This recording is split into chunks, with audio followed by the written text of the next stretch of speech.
Anyway, right, should we do some Nmap?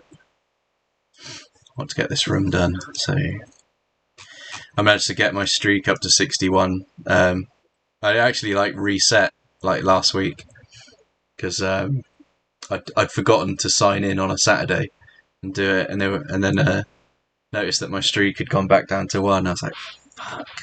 I just put a support ticket through and said, oh, can you just combine my streaks?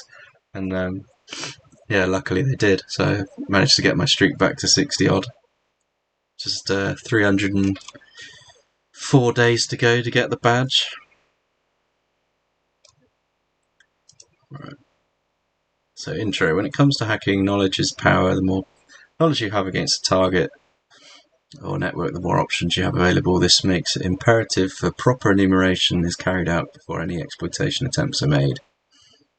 Say we've given multiple IP addresses to perform a security audit on. Before we do anything else, we need to get an idea of the landscape that we're attacking, and this means we need to establish what services are running on the target. For example, we might have one of them running a web server, another running an Active Directory.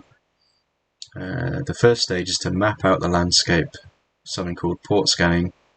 When a computer runs a network service, it opens a network construct called a port. To receive the connection, ports are necessary to make multiple network requests. Having multiple services available, for example, you want to load several web pages at once in a web browser. The program has to have some way of determining which tab is loading which page, which is done by establishing connections to the remote web servers using different ports on the local machine. Equally, if you want to have a server to be able to run more than one service, for example, perhaps you want a web server to run both HTTP and HTTPS, you need to find some way of directing the traffic to the appropriate service. Once again, ports are the solution for this. Network connections are made between two ports, and an open port listing on the server randomly selected port on your own computer. For example, when you connect to a web page, your computer may open 49534 to connect to the server-side port 443. Now, of course, so they've got an example. So you say you connect 443, it opens 62534 on your machine to do that connection. As in the previous example, the diagram shows you what happens when you connect to numerous websites at the same time. Your computer opens up a different port, high-numbered ports at random, which it uses for the communication to the remote server. Every computer has a total of 65535 available ports. However, many of these are registered as standard ports. For example, a HTTP web service can nearly always be found on port 80, and HTTPS is usually found on 443. Windows Net BIOS can be found on 139, SMB on 445. It's important to note, however, that especially if in a CTF setting, it's not unheard of for these standard ports to be altered, making it more imperative that we perform the appropriate enumeration. So yeah, if you're trying to obfuscate your services, if you scan for a range, the services will still reveal themselves on those other ports. Just in the way the handshaking works, it reveals that it's a Nginx server or whatever. You can tell it's serving a website. So if we don't know which of these ports are open, then we do not have a hope of successfully attacking the target. Thus, it's crucial we begin any attack with a port scan, and this can be accomplished in a variety of ways, usually using something called Nmap. And this is the focus of the room. Nmap can be used to perform many different kinds of port scan. The most common of these will be introduced in the upcoming tasks. However, basic theory is this: Nmap will connect to each port of the target in turn. Depending on how the port responds, it can be determined as being open, closed, or filtered, usually by a firewall. Once we know which ports are open, we can then look at enumerating the services running on the port. I kind of said that earlier. So why Nmap? A short answer is that currently the industry standard, for a reason no other scanning tool comes close to matching its functionality. Although some newcomers are now matching it for speed, it's an extremely powerful tool made even more powerful by its scripting engine, which it can be used to scan for vulnerabilities, and in some cases even perform the exploit directly. Once again, this will be covered in upcoming tasks. For now, it's just important that you understand what port scanning is, why it's necessary, and the Nmap is the tool of choice. So, what networking constructs are used for direct traffic to the right application on a server? Ports. How many of these are available on any network-enabled computer? 65535. How many of these connections? How many of these are considered well known? What is the standard number mentioned in the task? I'm going to say 24. Oh, look at that! Too good. What's the hint for that? Just how many well known are there? Cool. But yeah, the first 1,000-ish are already defined.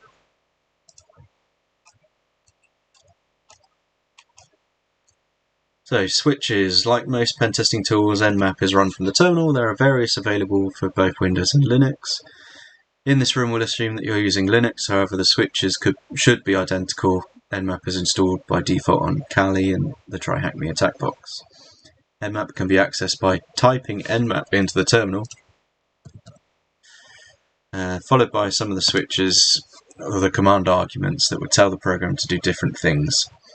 All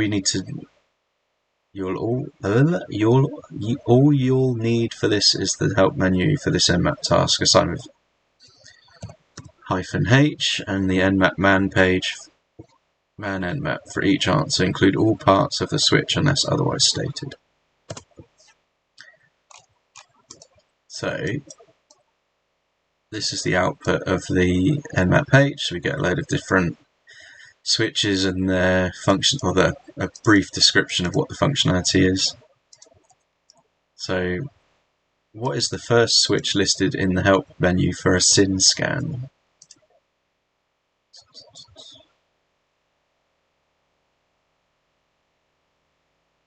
Let's try and spot it.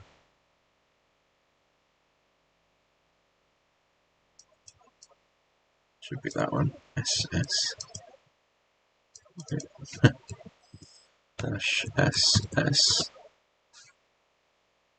So if you can't read that, let's zoom it in a bit.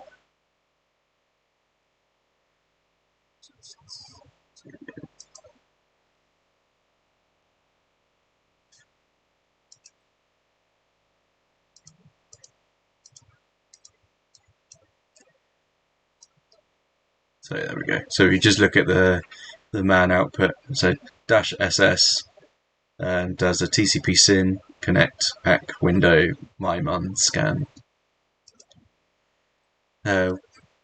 Which switch would you use for a UDP scan? That's right below. So -SU. If you wanted to detect which operating says, What language is this? Python? Certainly not C++.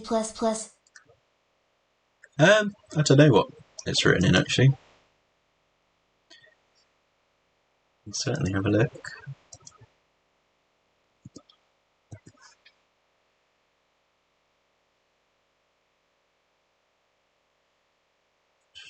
Oh, it is C. Yeah, C, C++, Python, Lua.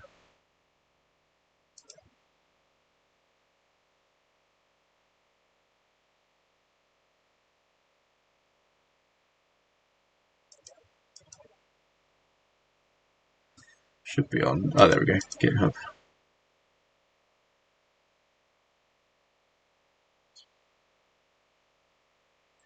Oh, my internet is shocking today. What's going on? So yeah, you got Lua, Python, C, C++, shell scripting.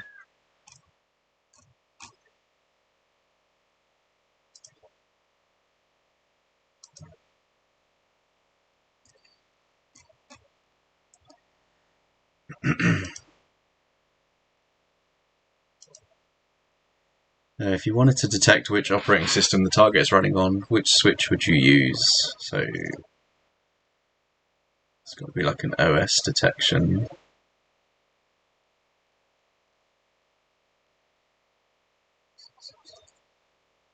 Okay. -O. Nmap provides the switch to detect the version of the services running on the target. What is the switch? Past that one. SV. The default output provided by Nmap often does not provide enough information for a pen tester. How do you increase verbosity? That is up top somewhere, verbose.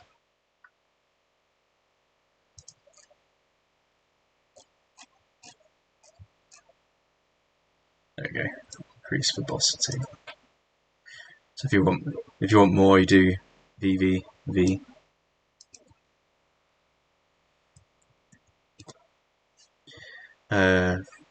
Verbosity level 1 is good. If you want level 2, what do you do?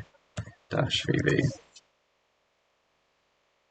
We should always save the output of our scans. This means that we only need to run the scan once, reducing the network traffic and less chance of detection. This gives us a reference to use when writing reports for clients.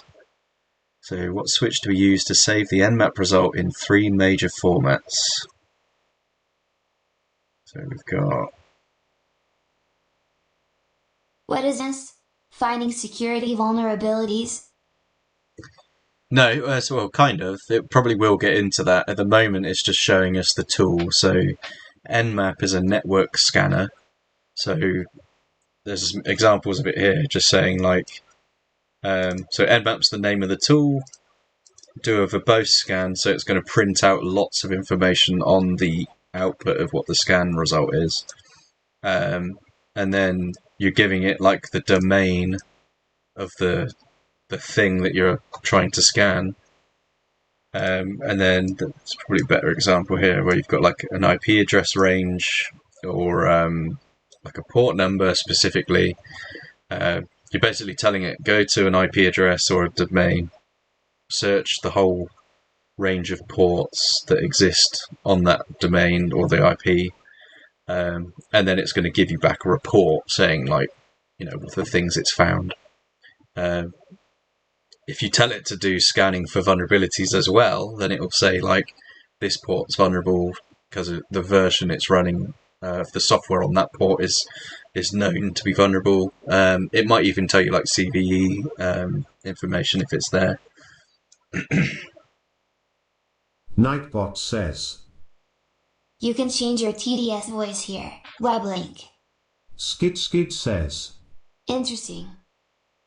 Yeah, so this is just one element to it. So this, if you're aware of the cyber kill chain, so you have a level of reconnaissance to begin with, where you're just looking for possible entry routes or just mapping out the landscape, as it mentioned earlier. Then as you find things, you want to be attacking or getting a foothold on that system. And then you might want to elevate your privileges. You might want to then find something of value and then get it out. So that's like the steps you go through. So Nmap sits right at the front of that chain. You're just looking and trying to find out information at this stage. But yes, Nmap is doing a network scan. You're not doing like you're not scanning LinkedIn or doing like any open source intelligence gathering at this stage. You're probably in the network already, and you're scanning. What switch would you use to save them up? So yeah, we need to find this. So I just got my A+ and I'm pursuing security certs.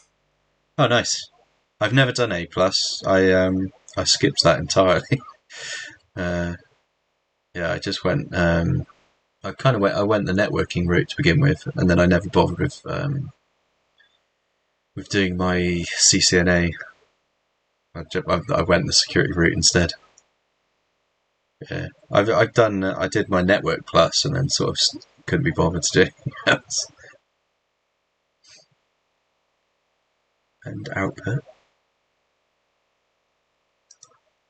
output scan in normal XML, script kiddie, graphable format. So that could be it. ON.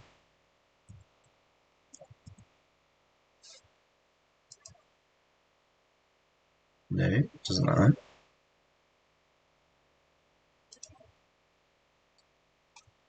So we've got like a generic output.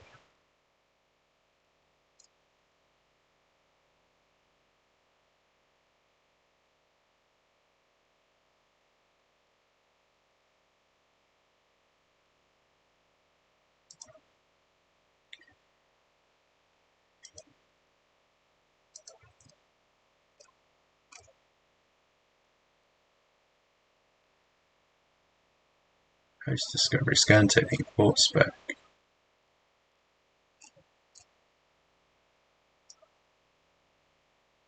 Time performance output. It's got to be one of these then. So, there you go. 3 major formats on it. It literally says it. OA. What switch would you use to save the Nmap result in a normal format? So that's the one we did a minute ago. So ON. Oh, okay. So these flags. Yeah. Okay. So N is normal. XML is X. I'm guessing. S script kiddie. G greppable. Got ya. So this is why it's good to run through these because I never actually look at the man pages unless you use it. You just don't bother, do you? So yeah, greppable is OG. Sometimes the results we're getting just aren't enough. If we care about how loud we are, we can enable aggressive mode. This is a shorthand switch that activates service detection, operating system detection, and trace route and common scripting scanning. How do you activate the switch? So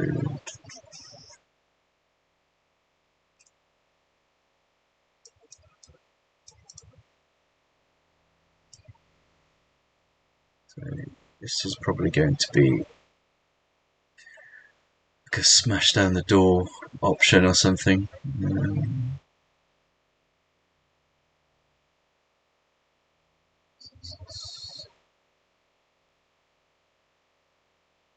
Never do DNS, no.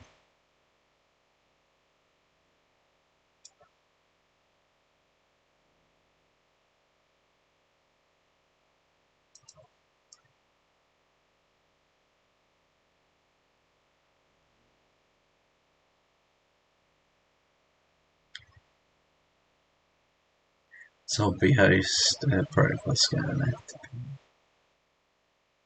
pass mode.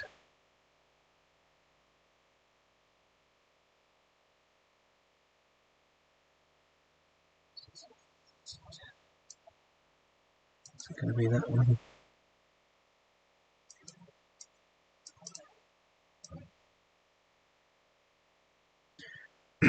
It's only a single. If you look at the output, it's only looking for two things, so it should be a fairly small switch.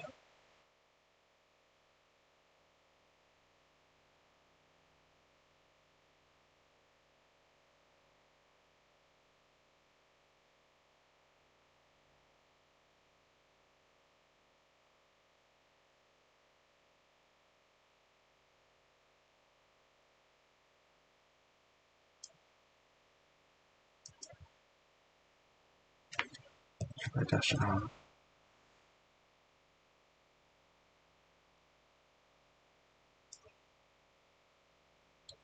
Never do DNS resolution.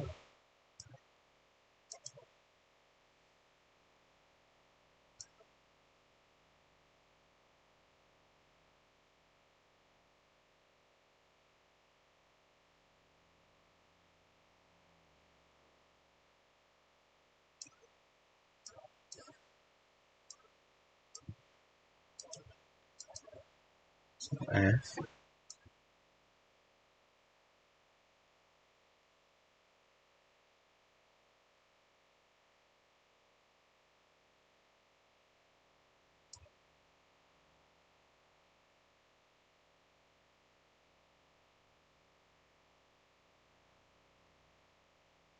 I can't see the option here unless anyone else can.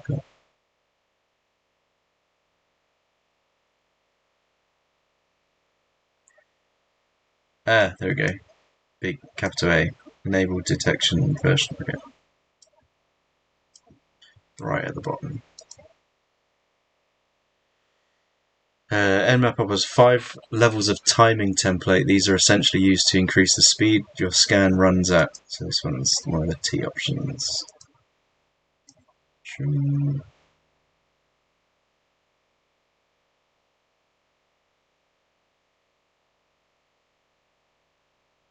Timing, so -T. How would you set the timing to 5? So it's just -T 5. How would you tell Nmap to only scan port 80? So it's -P 80.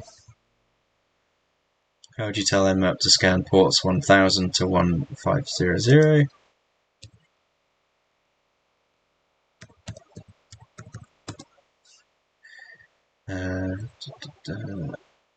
Very useful option that should not be ignored. How would you tell Nmap to scan all ports? This one is -P-. Yeah. How would you activate a script from the Nmap scanning library? Lots more on this later. So scripts. So if you want the Nmap scanning library,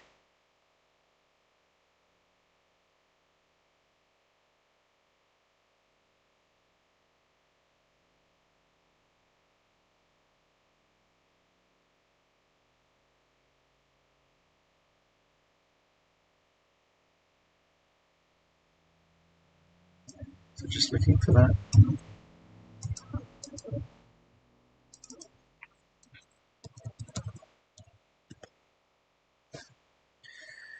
Script equals, how would you activate all the scripts in the vuln category?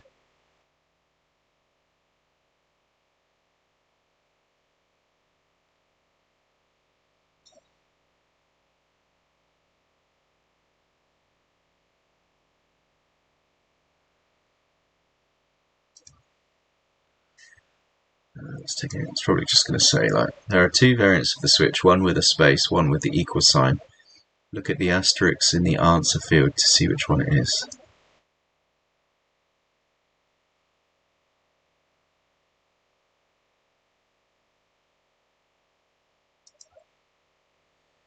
So this one's going to be script equals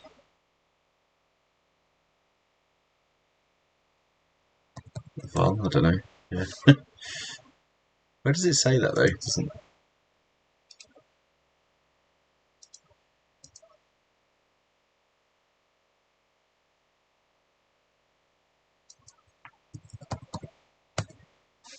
Yeah, weird.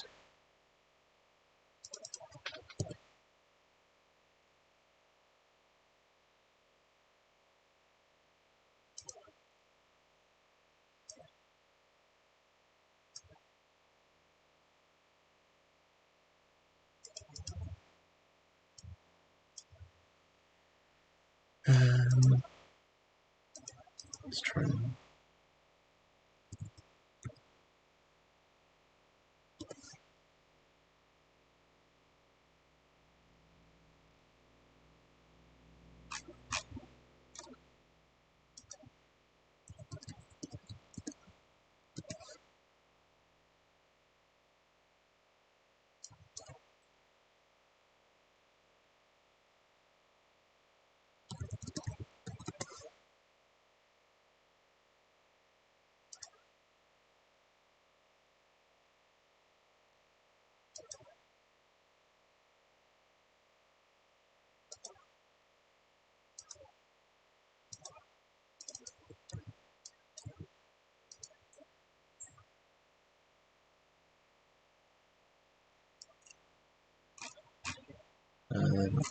Let's do.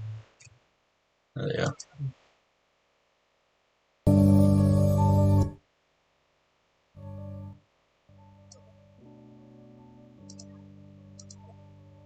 Let's get some music going. Is that too loud? Just want something in the background.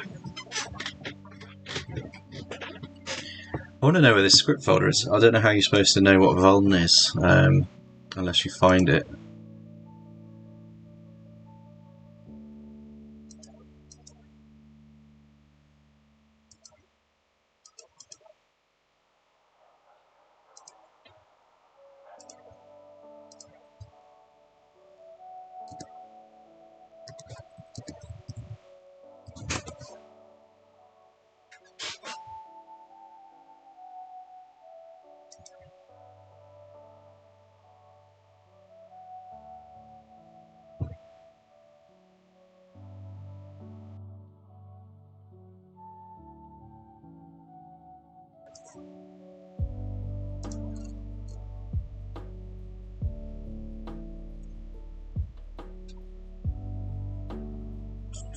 So let's see if that's where it is.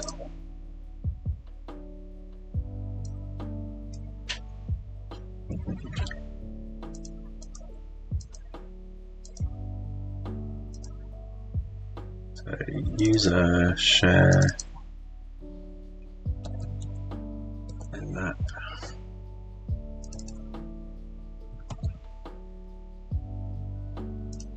So we got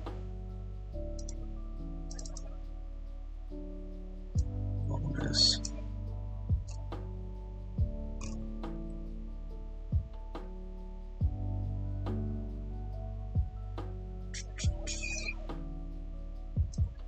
That's dash dash vulners. That's what I don't understand. Like, why did it accept that?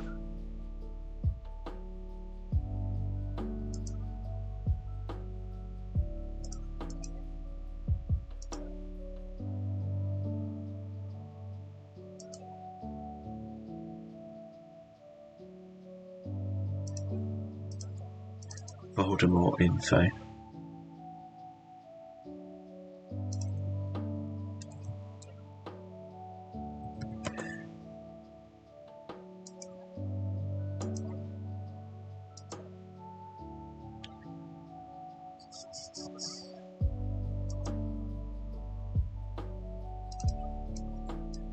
Yeah, this is what I'm thinking. It annoys me. I don't like answers that they're not clear. Like, obviously I got it right, but why did I get it right? Like,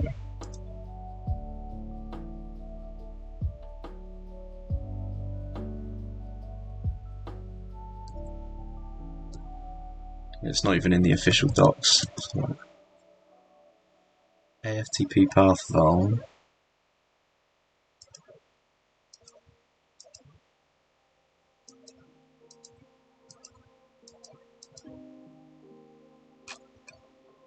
Vuln NSC category.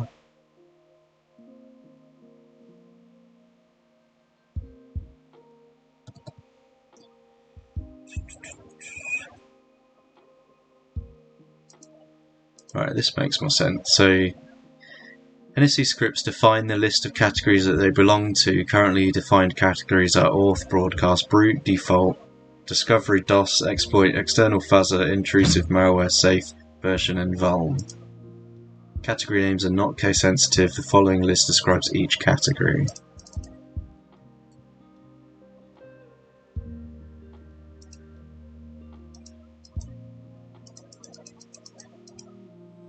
So these scripts check for specific known vulnerabilities and generally only report results if they're found. And examples include real VNC auth bypass. Okay. So we should be able to find...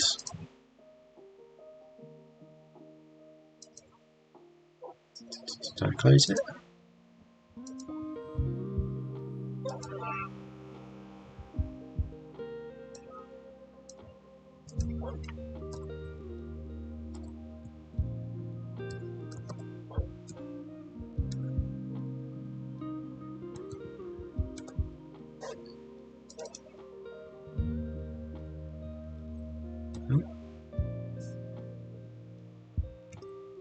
Yeah, cool. So there's that one that they've referenced.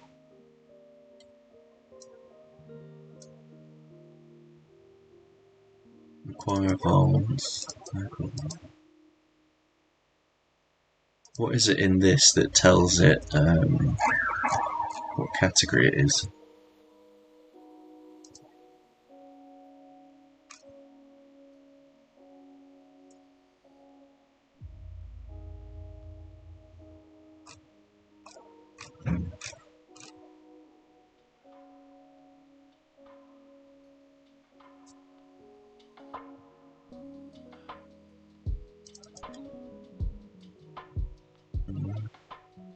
Weird. I don't know if it's just because it pulls in vulns.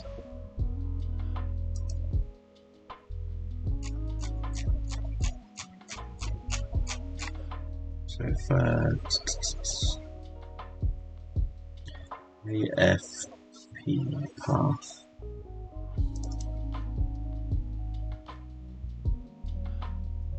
Again, it pulls in vulns.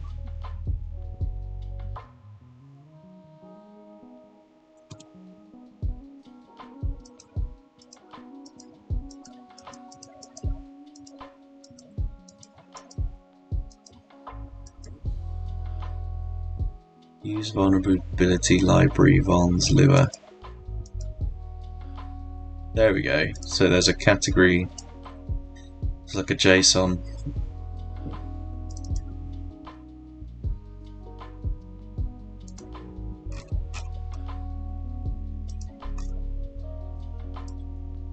So what's the first one? Real VNC. So categories down bottom.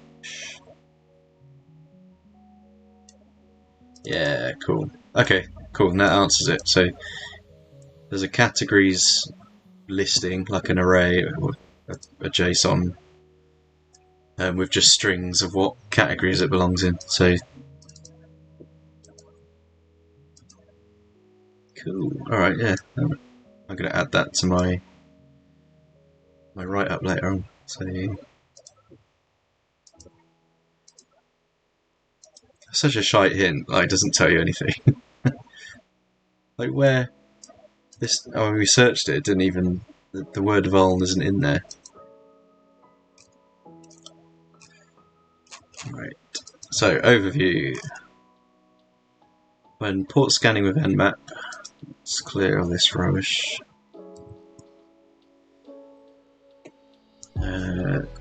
There are three basic scan types. One is a TCP connect scan, a SYN half open scan, a UDP scan.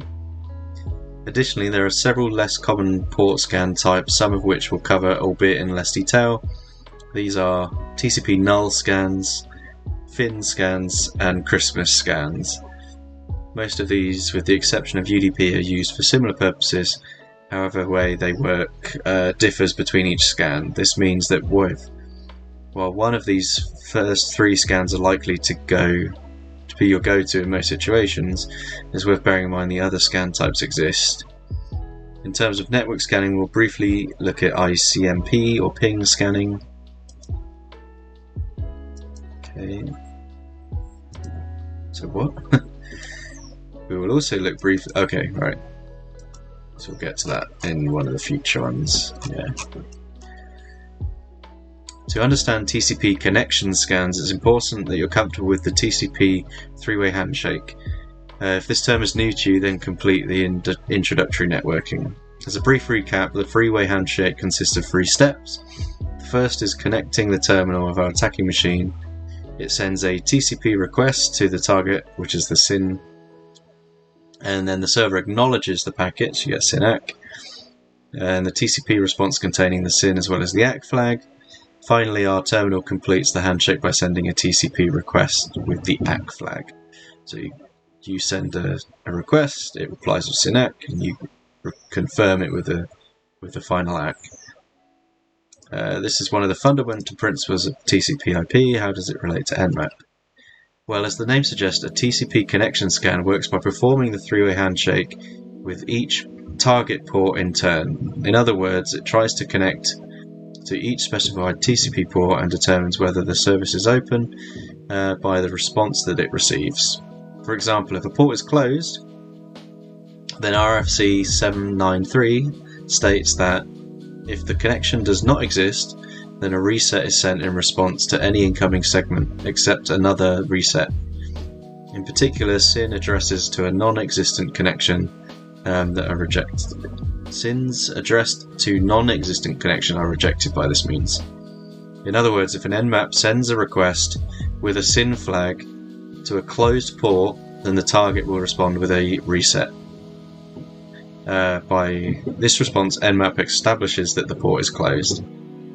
If, however, the request is sent to an open port, the target will respond with the TCP packet SYN-ACK, and Nmap marks the port as being open and completes the handshake by sending the final ACK. So it does a full connection. This is all well and good, however there is a third possibility. What if the port is open but hidden behind a firewall? Many firewalls are configured to simply drop the incoming packet. Nmap sends a SYN request and receives nothing back. This is indicative that the port is being protected by a firewall unless the port is considered filtered. So it doesn't get the reset, it just doesn't get anything and times out. That said, it's very easy to configure the firewall to respond with a reset TCP packet. For example, in IP tables or Linux, the simple version of the command would be as follows: IP tables input TCP destination port reject with a TCP reset. So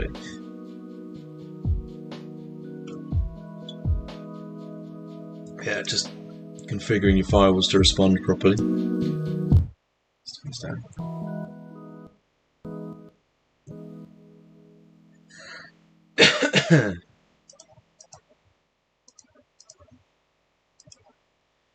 Right, so which RFC defines the appropriate behavior of the protocol? Told us earlier, so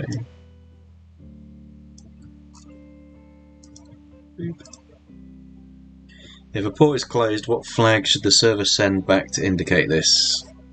Reset. SYN-SCAN. So, as with TCP, a SYN-SCAN is used to scan the port range. However, the two types work slightly differently. So a SYN-SCAN is sometimes referred to as a half-open scan or a stealth scan, because the TCP scan performs the full handshake. SYN just sends back a reset after receiving a SYN-ACK. This prevents the server from repeatedly trying to make the request. In other words, the sequence for scanning an open port looks like this. So we do the SYN, we do the SYN-ACK, but then we respond with a reset, so we don't send that final acknowledgement. We're saying, nah, just drop the connection, we don't care. This has a variety of advantages, so we can use to bypass older intrusion detection systems, as they might be looking for a full handshake. But this is no longer the case with modern IDS, because they're aware of this technique. So SYN-SCANs are often not logged by applications listening on open ports, as the standard practice is to log the connection once it's been established. Again, this plays into the idea of SYN-SCANs being stealthy. Without having to bother about completing and disconnecting from a three-way handshake for every port, SYN-SCANs are significantly faster from a standard connection. There are, however, a couple of disadvantages. So SYN-SCANs require a sudo permission to work in Linux. This is because SYN-SCANs require the ability to create raw packets as opposed to the standard handshake, which is a privilege that only the root user has by default. Unstable services are often brought down by a SYN-SCAN, which could prove problematic if the client has provided a production environment to test. So yeah, you imagine SYN-SCANning the host and it just dies on an engagement. You probably don't want that. All in all, the pros outweigh the cons. So first, for this reason, SYN-SCANs are the default scan used by Nmap. If run with a sudo permission, if run without sudo, Nmap defaults to TCP connect scan. Okay, so if you don't have root privilege, it just bombs out and does it with a full connection anyway. When using the SYN-SCAN to identify a closed and filtered port, the exact same rules as with TCP connect scan apply.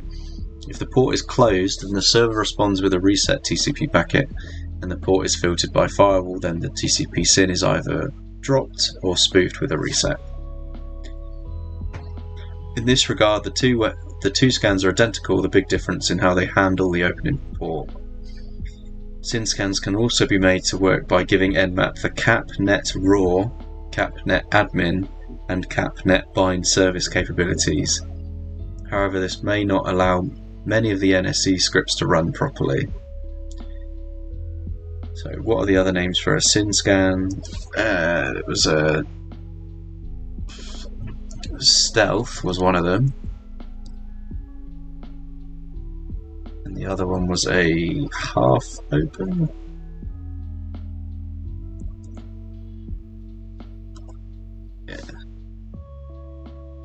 Nmap uses a SYN scan without sudo permission. No, it cannot.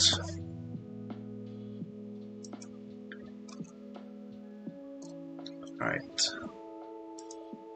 So UDP scanning. Unlike TCP, UDP connections are stateless. This means that rather than initiating the connection with back and forth handshakes, UDP relies on just sending the packets to a target port and just hoping it makes it there. This makes UDP superb for connections that rely on speed over quality, like video sharing, but the lack of the acknowledgement makes UDP significantly more difficult and slower to scan. The switch for an Nmap UDP is -SU. When a packet is sent to the open UDP port, there should be no response. When this happens, Nmap refers to the port as being open filtered. In other words, it suspects the port is open, but it could be firewalled. If this gets a UDP response, which is very unusual, then the port is marked open. More commonly, there is no response, in which case the request is sent a second time as a double check. If there's still no response, then the port is marked open/filtered and Nmap moves on. When the packet is sent to a closed UDP port, the target should respond with an ICMP ping containing a message that the port is unreachable. This clearly identifies closed ports, which Nmap marks as such and moves on. Due to the difficulty in identifying whether a UDP port is open, UDP scans tend to be incredibly slow in comparison to the TCP scan, in the region of 20 minutes to scan the first 1,000 ports with a good connection. The reason it's usually good practice to run an Nmap scan with top port numbers enabled. For example, scanning with Nmap SU top ports 20, we will scan the top 20 commonly used UDP ports, resulting in much more acceptable scan time. Okay. So top ports 20 will just scan the top 20 UDP ports. So in theory, you don't need to do a full 1024 ports that you would do for the TCP. When scanning UDP ports, Nmap usually sends completely empty requests, just a raw UDP packet. That said, for ports which are usually occupied by well-known services, it will instead send a protocol-specific payload, which is more likely to elicit a response, from which you get a more accurate result. Right? So if UDP doesn't respond to an Nmap scan, it will be marked as open/filtered. Filtered.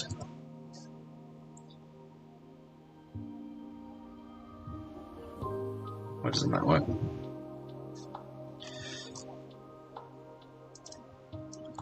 Oh, it's pipe filtered. Okay. When a UDP port is closed, by convention the target should send back port unreachable message. What protocol does it use? ICMP.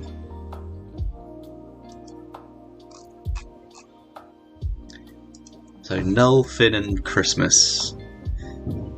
Port scans are less commonly used than any other service we've covered, so we'll not go into a huge amount of depth here. All three are interlinked and are used primarily as they tend to be even stealthier, relatively speaking, than a SYN stealth scan.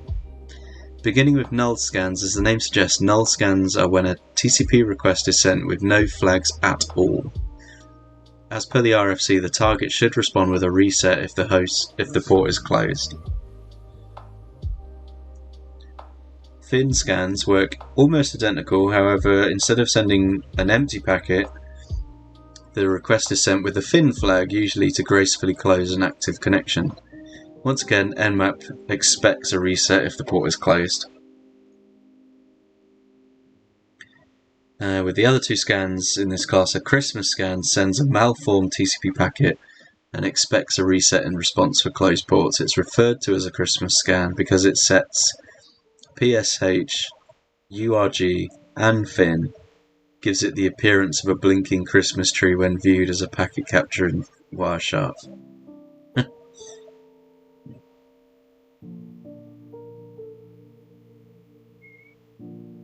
So what's PSH? PSH, sorry. I know urgent and final. It's PSH.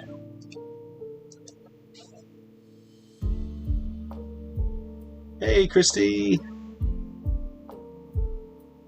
Christy says, Hi, Lou. Hi, Lou.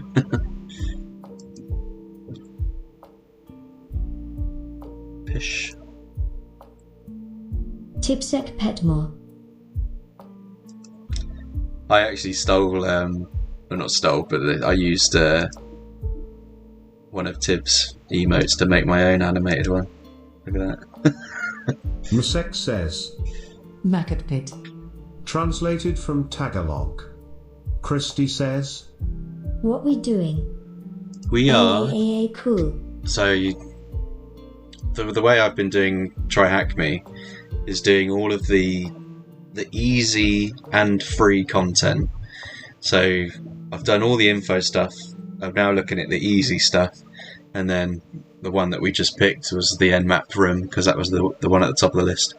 So we're just running through all the Nmap Try Hack Me stuff. So yes, we are about halfway through this room.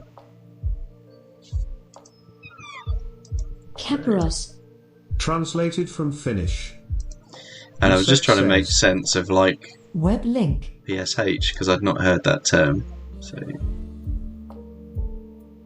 PSH flag. To understand the function of the flag, we need to understand how TCP buffers data. It operates at layer 4 of the OSI model, represents the upper layer of a simple socket which can read from and written to, masking the complexities of packet-based communication. Allows applications to Christy says, RFC time, I guess. I'd rather not go the RFC route. The PSH flag in the TCP header informs the receiving host that the data should be pushed up to the receiving application immediately. Okay. So that's basically the only answer I wanted, just like what the hell does it do? And the summary is more than good enough.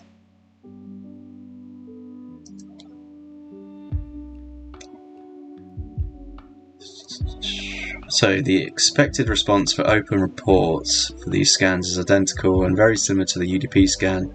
If the port is open, there's no response to the malformed packet. Unfortunately, as with open UDP ports, there is also expected behavior if the port is protected by firewall. So a null fin Xmas scan will only identify ports being open, filtered, closed, or filtered. I'ma tell you a sad story. Hmm? Networking WORFC is no possible. Web link. Nightbot says, A Christie, greater than I could do this all day. Stop posting links. Warning. Warning! I need to calm down, Nightbot. I don't want it to ban everyone for posting links. Christy says, Sorry about that. Feels amazing, man. But yeah, I know what you mean. You got to read the RFCs. It's fine. For quick answers like that, I'd hopefully not dive into the RFC.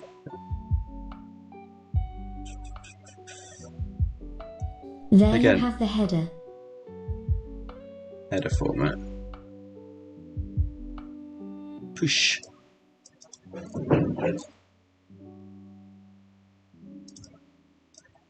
Push function. Yep.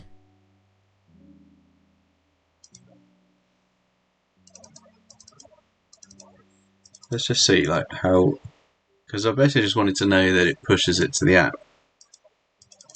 So again, the RFC doesn't really make that clear. Does a fin.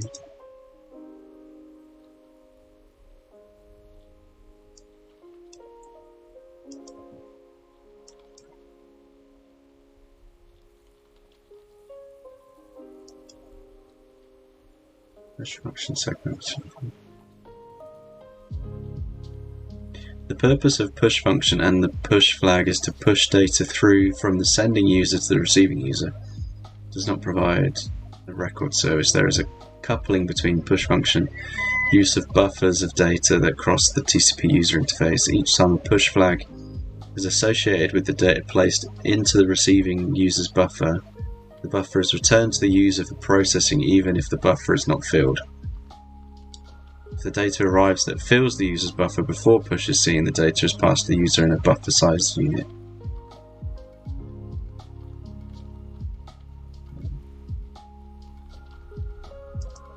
I don't know about you, but that's probably not as easily understood as... I don't know, I quite Good like that stuff. summary.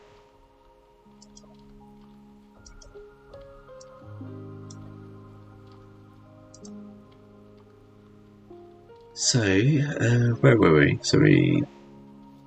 Oh yeah, so if the port is identified as filtered with one of these scans, it's usually because the target has responded with an unreachable packet. It's also worth noting that while RFC 793 mandates that network hosts respond to malformed packets with a reset, and doesn't respond at all for open ports, this is not always the case in practice. In particular, Microsoft Windows and a lot of Cisco devices are known to respond with a reset to any malformed packet, regardless of whether the port is open or not. This results in all ports showing up as closed.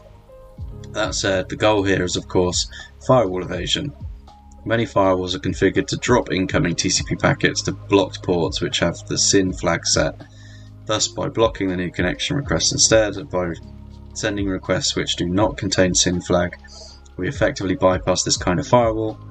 While this is good in theory, most modern IDS solutions are savvy to use these scan types, so don't rely on them 100% when dealing with modern systems. So, which of the three shown scans type use the ERG flag?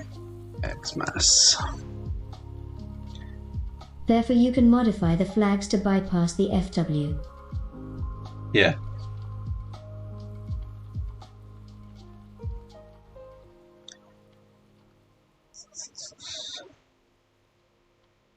Why are null fin Christmas scans generally used? What's the exact wording it's going to be looking for?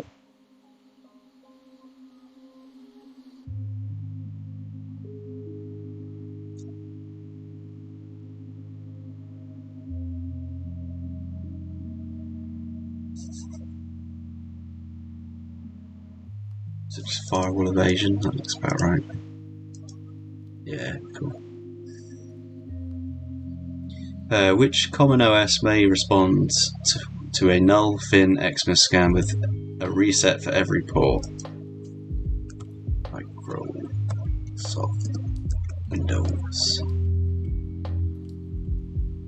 Because it sucks. So ICMP network scanning. The first connection to a target network on a black box assignment is to obtain a map of the network structure. In other words, we want to see IP addresses that contain active hosts and which don't. One way we do this is by using Nmap to perform a ping sweep. It does exactly what the name suggests, and it sends an ICMP packet to every possible IP on the network. When it receives a response, it marks the IP address that responded as being alive. For the reasons we'll see in a later task, this is not always accurate. However, we can provide something of a baseline and thus worth covering.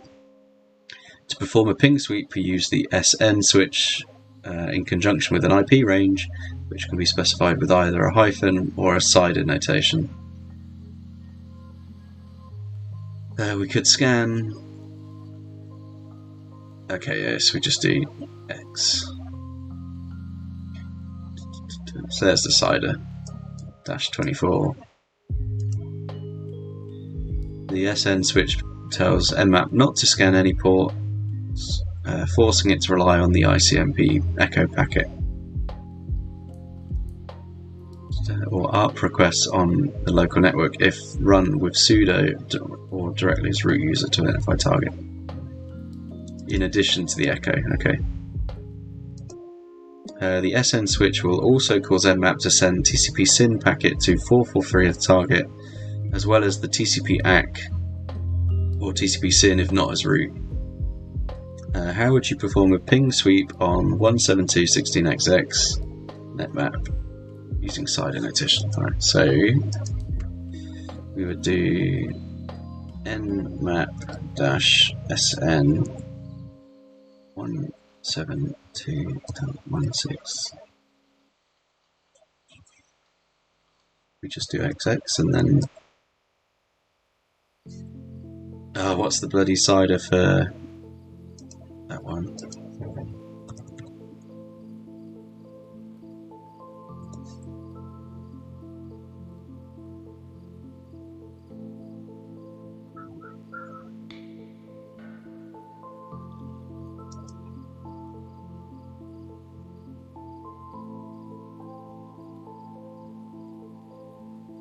So if we've got I love cheat sheets, by the way. So if our net mask is that,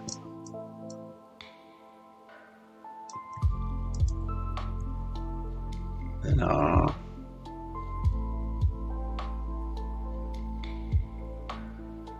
cider is that.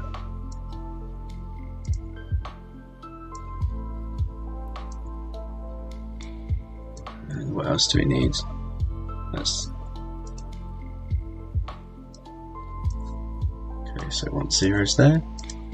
Hey. What was the hint? Oh, okay, it just tells you what the class B thing is.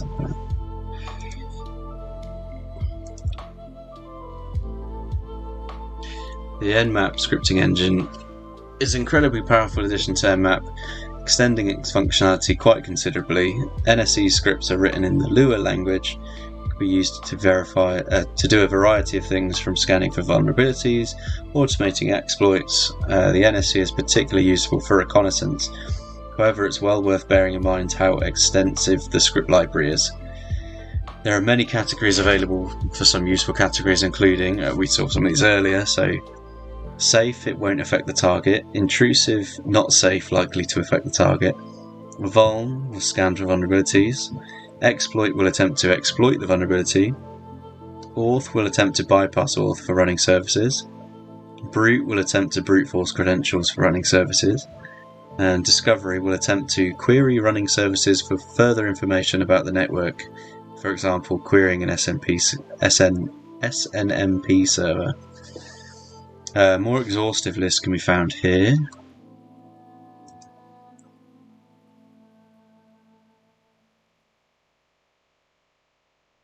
So it's going to be, yeah, even more categories. I think I've got that already. Yes, I do.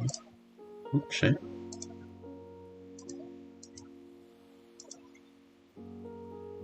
In the next task, we'll look at how to interact with the NSE and make use of the scripts and the categories. What language are NSE scripts written in? Which category of scripts would be a bad idea to run in production? Intrusive.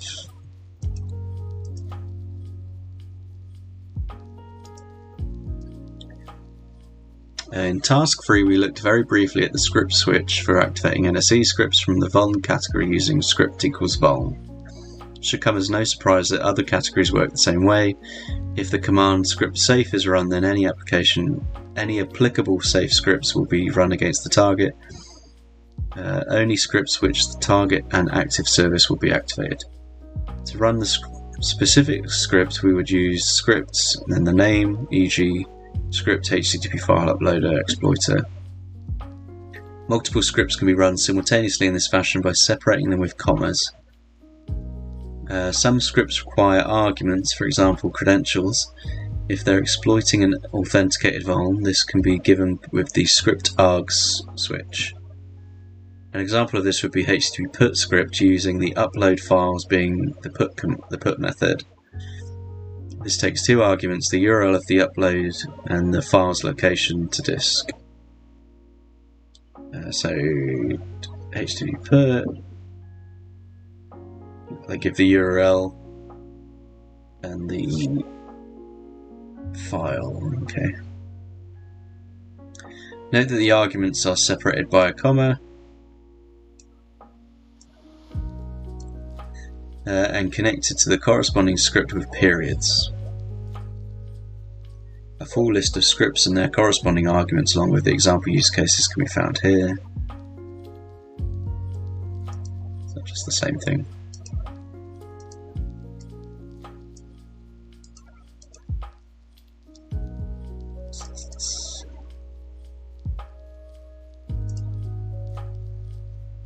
Nmap scripts come with built-in help menus which can be accessed using Nmap script help, the name. This tends not to be as extensive as the link above, however it's still useful if working locally. What optional argument can the FTP and non-NSC script take? So Nmap, Nmap, and I've got an Nmap script help FTP and non. Let's see.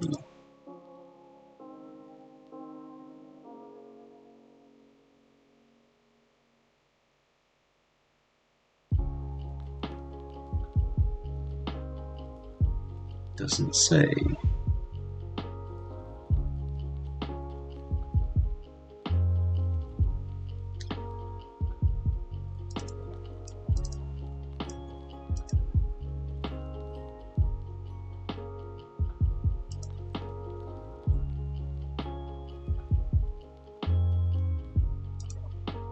So we can just look it up again.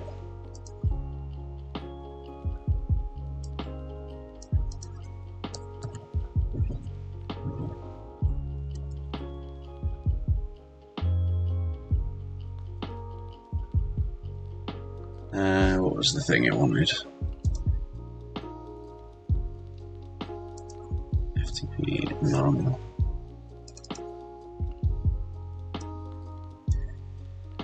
What optional argument?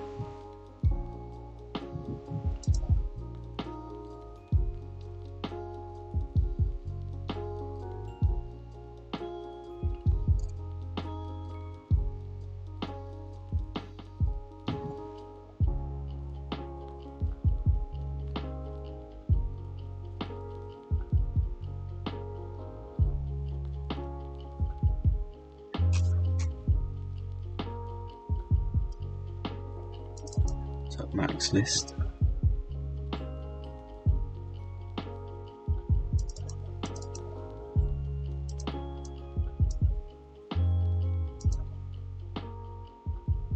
Yeah, max list.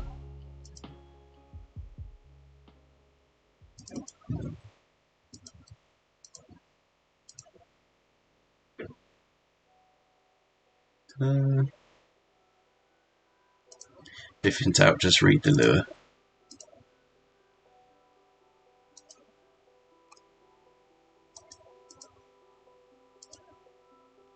So now we know how to use the scripts in Nmap, but we don't yet know how to find the scripts. We have two options for this, so we should ideally be used in conjunction with each other. The first is the page on Nmap website, which contains a list of all the official scripts. The second is the local storage on your attacking machine. Nmap stores its scripts in... yeah, we've been there already. All of these NSC scripts are stored in this directory by default. This is where Nmap looks for... follow. Thank you for the follow.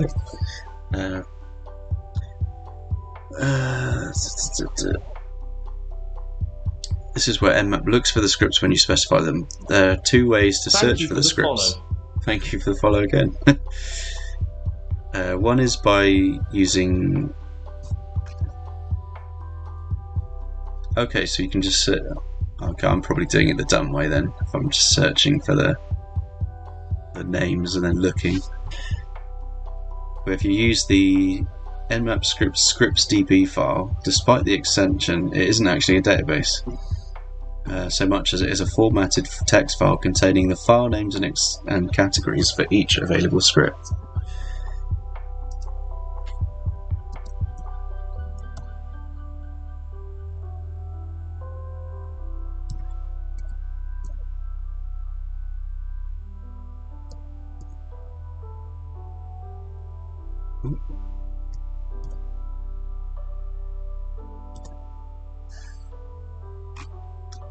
Okay, yeah, that makes more sense. So it wouldn't really read before when I was looking. So we found that category listing. I guess it's actually just going here, checking which categories it has, and then using the appropriate file name.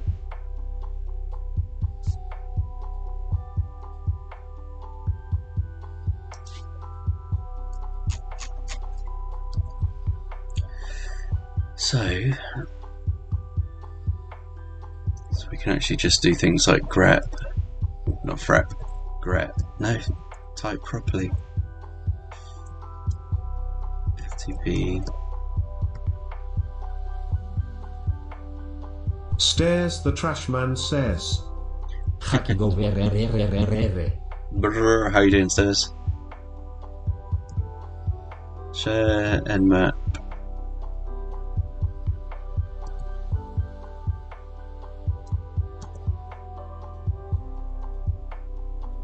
That's better. Sweet. So yeah, you can just sort of drill into the ones that you want. Doing Meta being lazy. It's not like you. Doing me, being lazy.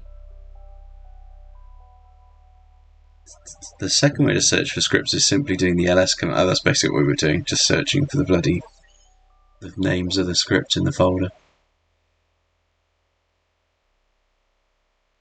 Right, the same technique can also be used to search for the categories of script, for example, grep safe script. Yeah. As we mentioned previously, the Nmap website contains a list of scripts, so what happens if one of these is missing in scripts locally? A standard sudo apt update, sudo apt install Nmap should fix this. However, it's also possible to install the scripts manually by downloading the script from Nmap. I'm good, mate. Very good. I've been out on the bike already today, done my exercise. Now I'm hacking. So if we do a sudo wget, we can go and download specific scripts. This must then be followed up with nmap script update db, which updates this file to contain the newly downloaded scripts. It's worth noting that you would require the same update db command if you were to make your own script and add it to nmap. Okay, yeah, that makes sense. Eu exfefise kappa.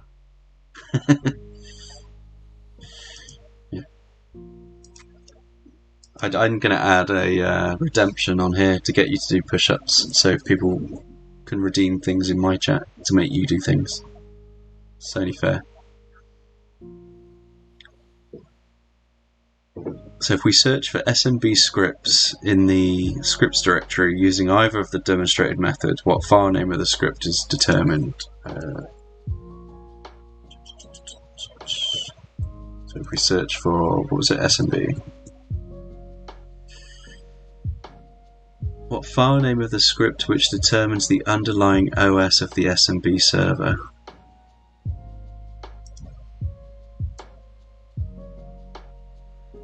OS discovery, I guess, that one? Sounds about right.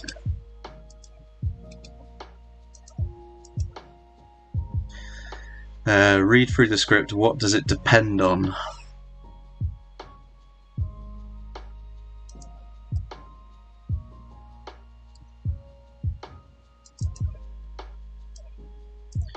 We open this in open with Sublime.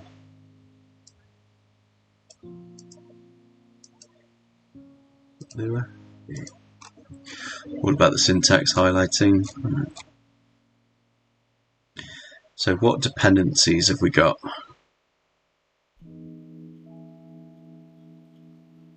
There's quite a few.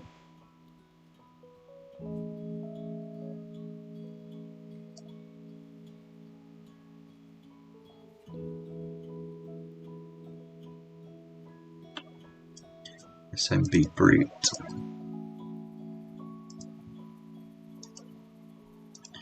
What's the hint? Look for dependencies in the Lua script, okay. That was hard. We've already seen some techniques for bypassing firewalls, think stealth scans and along with null, fin, Christmas scan.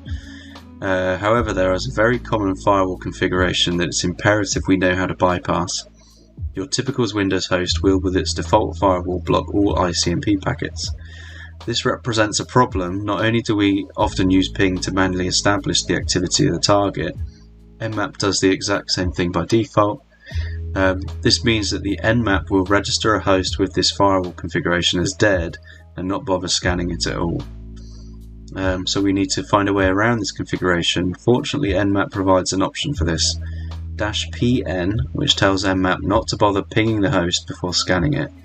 This means that Nmap will always treat the target host as being alive, effectively bypassing the ICMP block. However, this comes at a price of potentially taking a very long time to complete the scan because, again, you're not pinging it. The ping's quite quick, it will tell you if it's alive or not. You're bypassing that, you're doing the full TCP handshakes and checking everything. So yeah, it'll still be checking and double checking every specified port. It's worth noting that if you're already directly on the network, Nmap can also use ARP requests to determine host activity. Okay. There are a variety of other switches which Nmap considers useful for firewall evasion. We'll not go through these in detail, however they can be found here. Let's have a look anyway.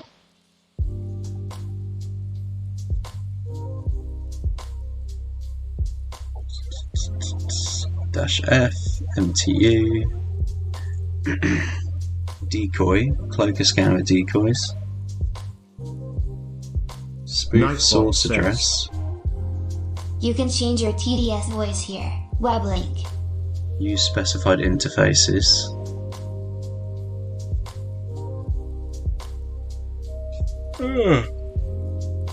custom strings to be sent packets, randomize the host order, set the time to live field, proxy, spoof MAC.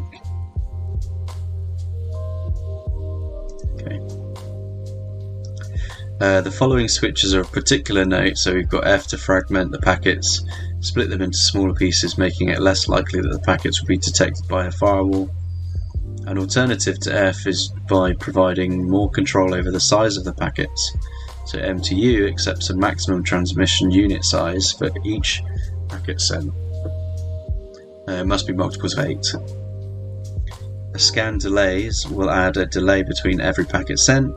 This is useful if the network is unstable, but also for evading any time-based firewall triggers which might be in place. This is used to generate an invalid checksum for packets. Any real TCP/IP stack would drop this packet, however firewalls may potentially respond automatically without bothering to check the checksum of the packet. As such, the switch can be used to determine the presence of a firewall.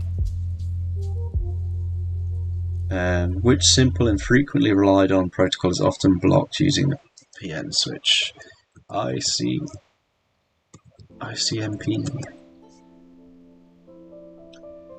Which Nmap switch allows you to append an arbitrary length of random data at the end of packets?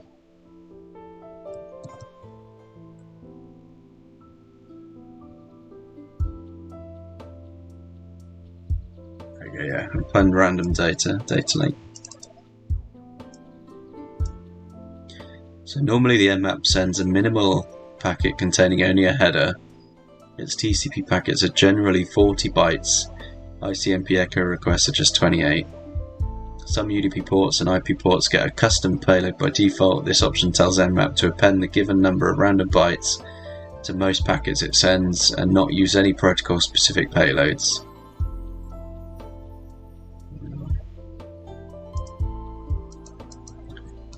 How? Use what you've learnt to scan the target machine and answer the following questions. If you're not a subscriber, make sure the machine has had a 10-minute start. Oh, you could have told me that earlier.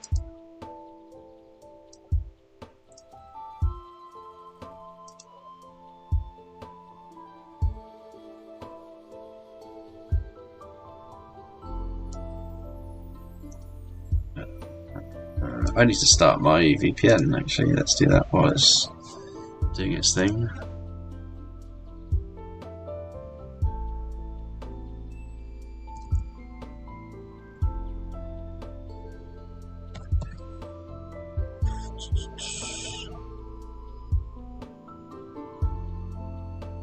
I've not got my thing in it.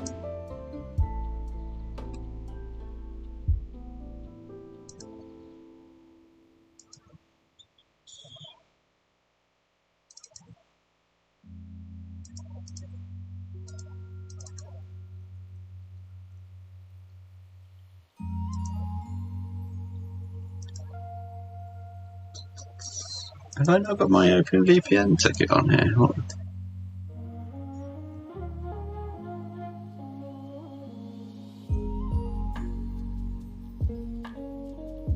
Let's do it. Just checking for a sec while I do that.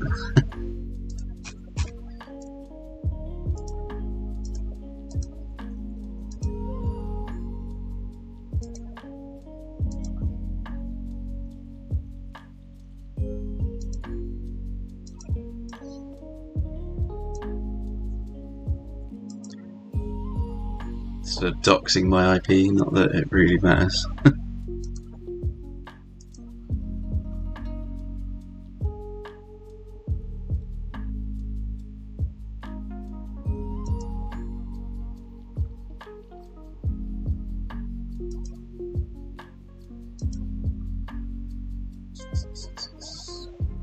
Download your configuration pack. Yes, save.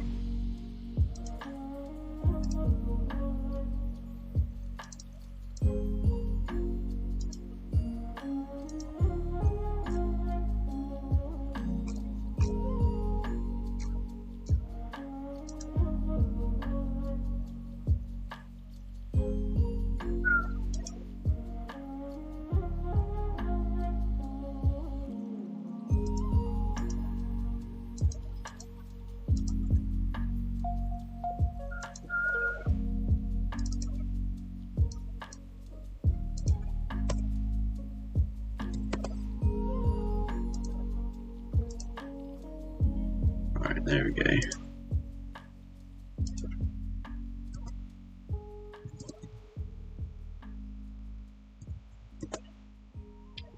Cool. So we are connected.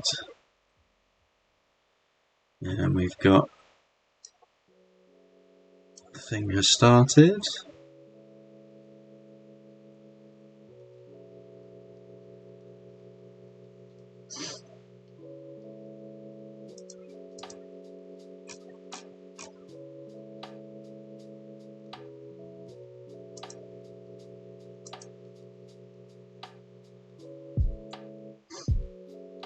I don't actually want the attack box, do I? That can go.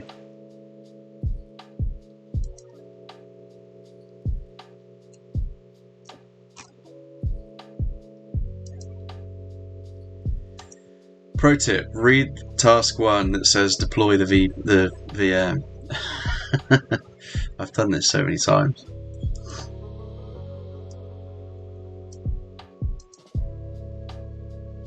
Alright, anyway, we're connected to the VPN, that'll work, so I just need to wait a couple seconds for my IP.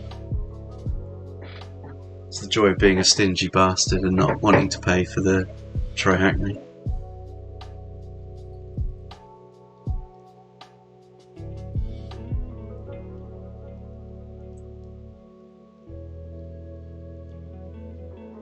I'd be quite interested to see how long I have to wait, like, because I'm running through all the free labs.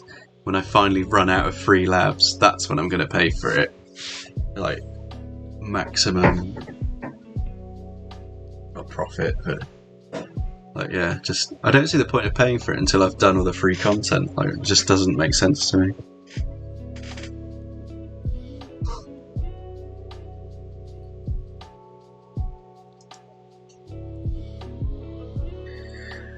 Alright, let's see if it works now.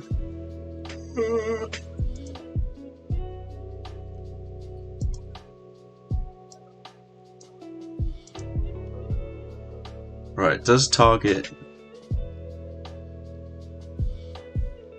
So let me just ping it. 10.10.27.117.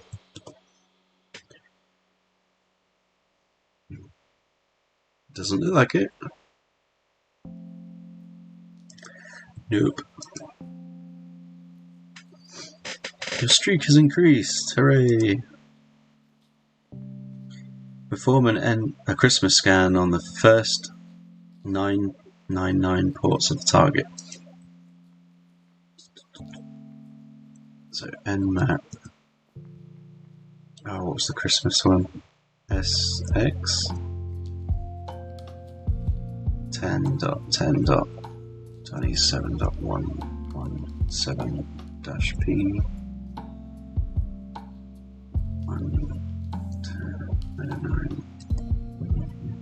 yeah. Sudo.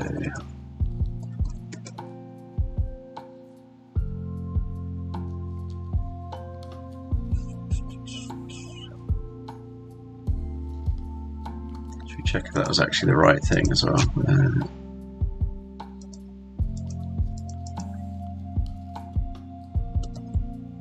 I guess we can do it from here actually. Stop being lazy.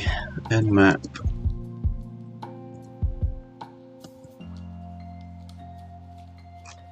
Christmas scan.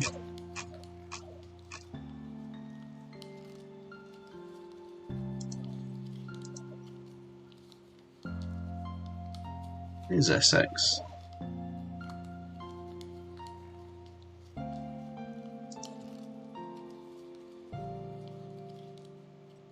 What didn't it like about that?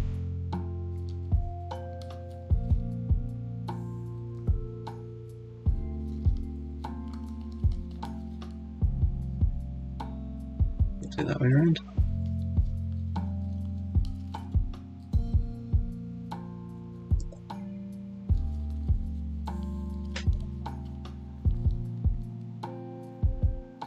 We've also got to do a -pn.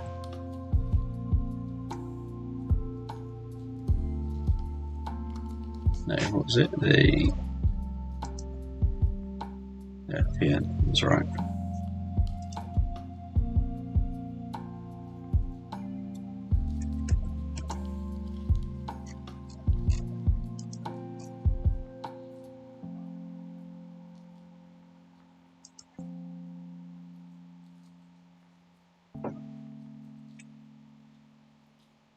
This might take a little while.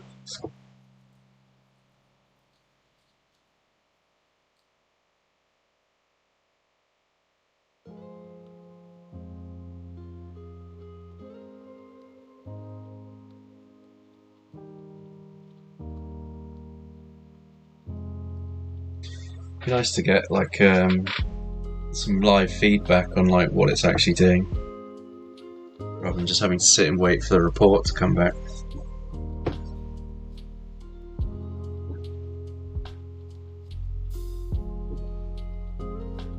Should we do some shout outs while we wait?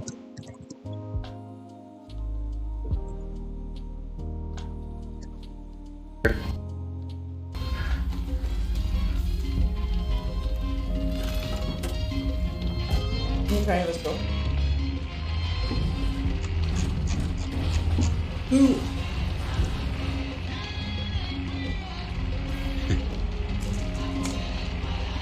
I ate today too much chocolate.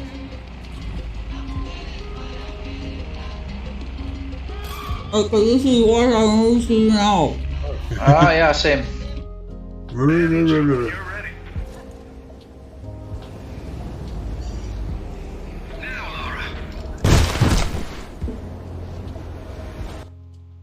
Whoops. Christy says, Roful.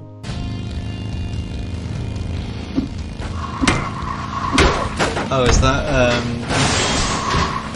no, it doesn't. I was going to say it looks like full throttle. It's definitely not.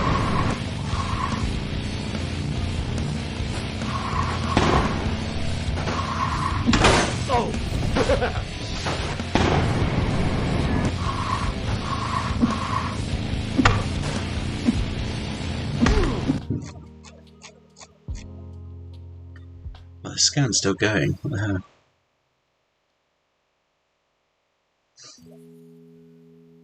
This is where that T flag comes in quite useful. If you just set the timing to like, I don't know what, T5 or something, T4, then it speeds it up a bit.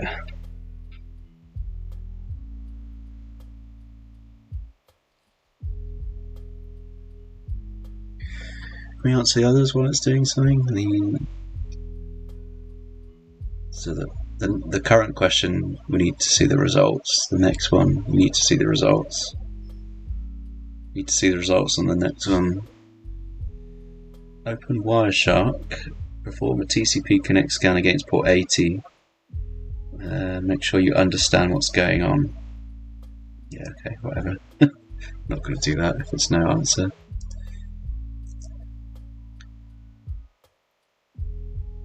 Yay, there we go. All 999 scan ports on are in ignored states.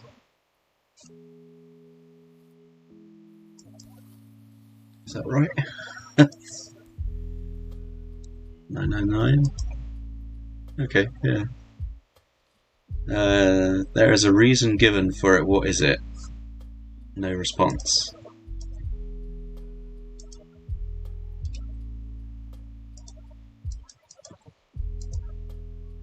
No? Okay.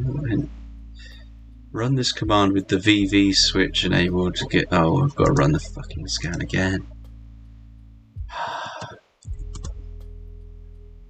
Okay, at least I can actually see what it's doing. Kind of.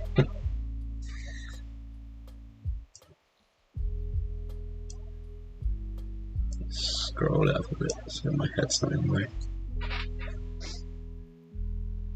Yeah, we've got to do the exact same scan again. It took like 5 minutes, but this time with the double verbose flag, so that we can see the actual reason why the scan didn't work.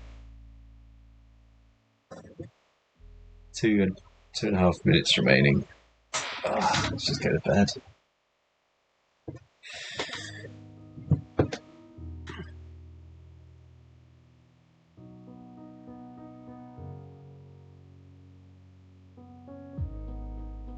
Is there a Rust scan room? Quite interesting to see the two different ways of doing it.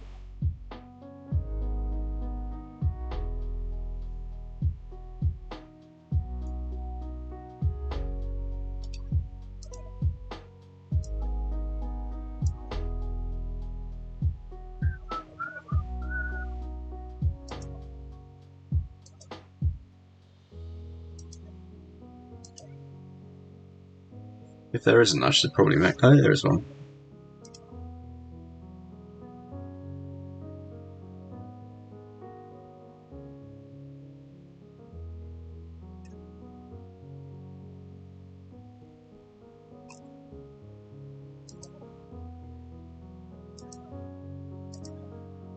It's a free one, isn't it? Yeah. Cool. Alright, yeah, we might do that one. Do that after.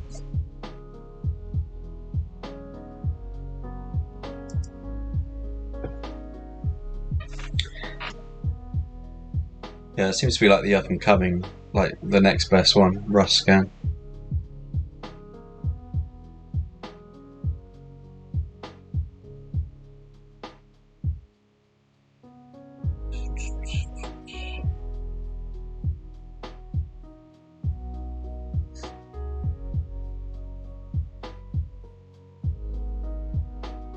Just gotta wait for another minute.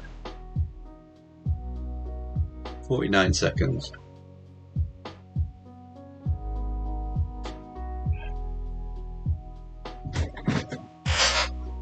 Do you want to see something cool?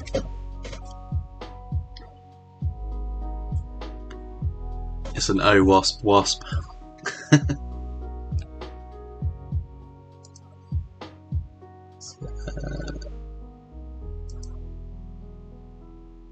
What? I don't know. I need to rename all these things. They don't make any sense.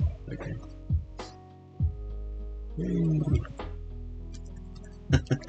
It's got no stinger. Should give him one.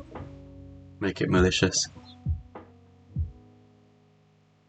BMO. Christy says, BMO? Yeah, it's an O wasp wasp. You see the logo? That is definitely BMO. BMO. Is that his name? I don't know what the... BMO.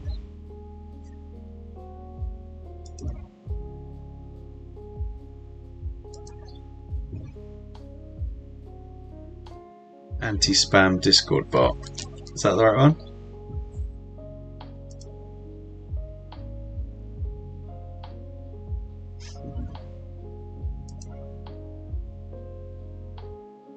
Is Timo disguised as a bee? Is Timo disguised as a bee?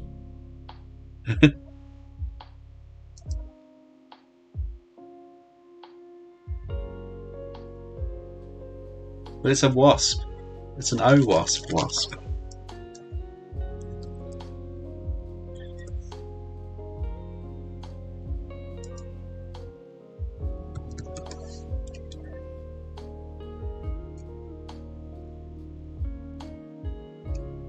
No, I can't see.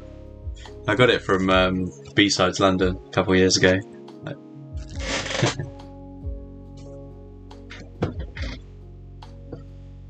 Alright, it's finished again. Let's have a look. So what's the reason?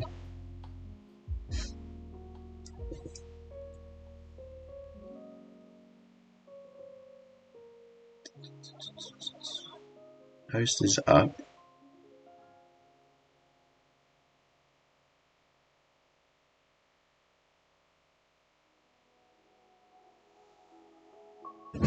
Read the hint before asking for help.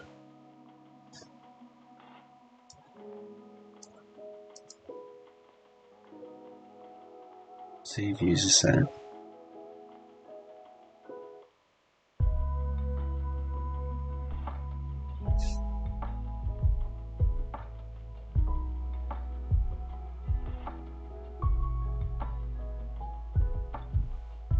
This doesn't make sense. Like, Stares the trash man says. Sorry to make the cats stop killing each other. Tip for the shout out.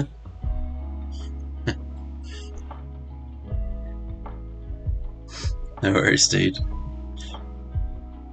This doesn't make sense. It doesn't. Like, it says no response. Don't tell me they haven't accounted for the hyphen. I'm gonna be really pissed off if that's. Yeah.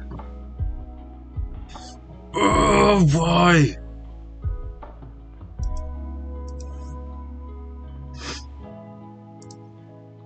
Well, they're getting some feedback for that one. That's just dumb. That should definitely accept a hyphen in the answer. Perform a TCP scan on the first 5,000 ports of the target. How many ports are shown to be open? Blah, blah, blah.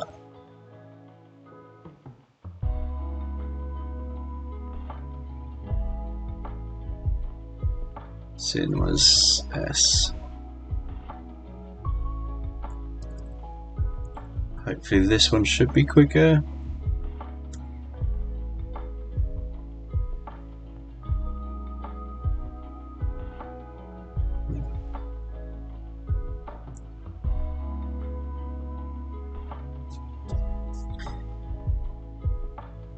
At least we found some ports this time. Yeah, that's nice. So, how many ports are open? 1, 2, 3, 4, 5. Deploy the FTP anon script against the box. So how do we do this? We've got... Let's keep the -pn, let's do scripts.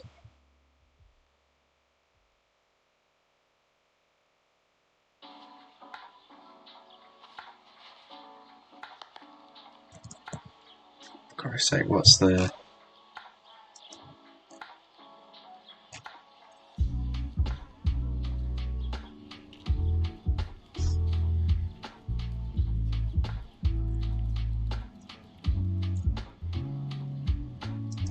Yeah, see, there we go. So --script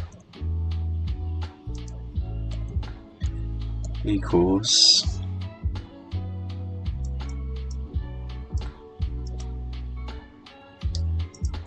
FTP anon 10.10.27.117. Shouldn't need anything else other than that.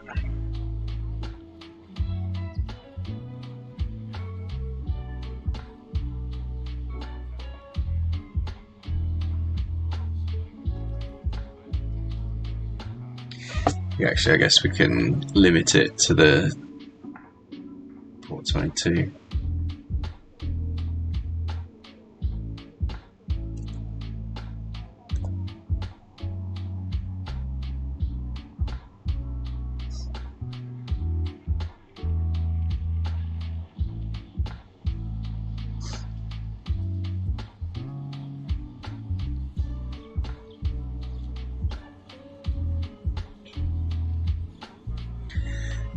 Actually, this answer you just brute force. Just put Y, submit, N, submit.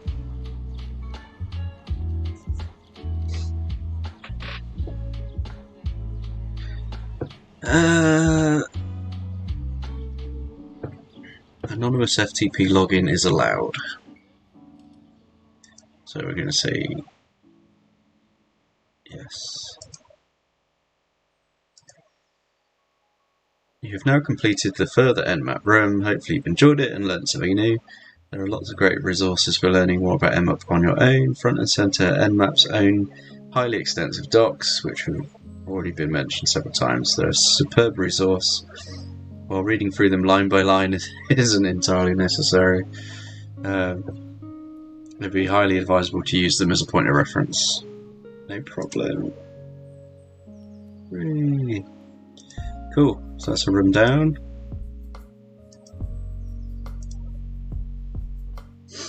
And then